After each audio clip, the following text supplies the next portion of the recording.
আশঙ্কা সত্যি করে ষষ্ঠ দফার ভোটের মধ্যেই ধেয়ে আসছে ঘূর্ণিঝড় রেমাল।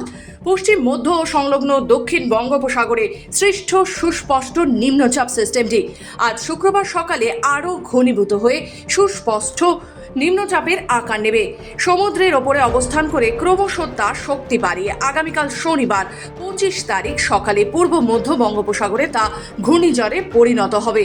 আলিপুর আবহাওয়া দপ্তরের তরফে এক বিজ্ঞপ্তিতে এ খবর জানানো হয়েছে।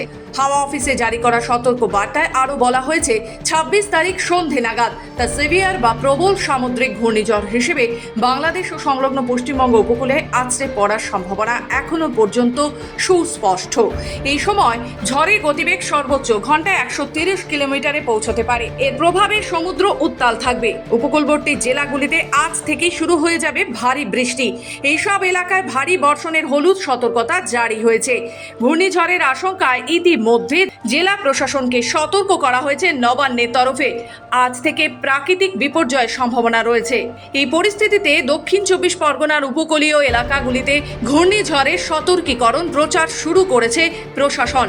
সমস্ত উপকূলী থানার পাশাপাশি ব্লক প্রশাসনের তরফে শুরু করা হয়েছে মাইকিং এর মাধ্যমে উপকূলবাসীকে সতর্ক করার কাজ চালানো হচ্ছে।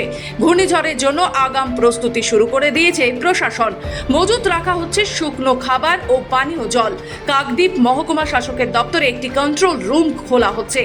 সমুদ্র উত্তাল থাকায় মৎস্যজীবীদের 27 তারিখ সকাল পর্যন্ত সমুদ্রে না যাওয়ার পরামর্শ দেওয়া হয়েছে।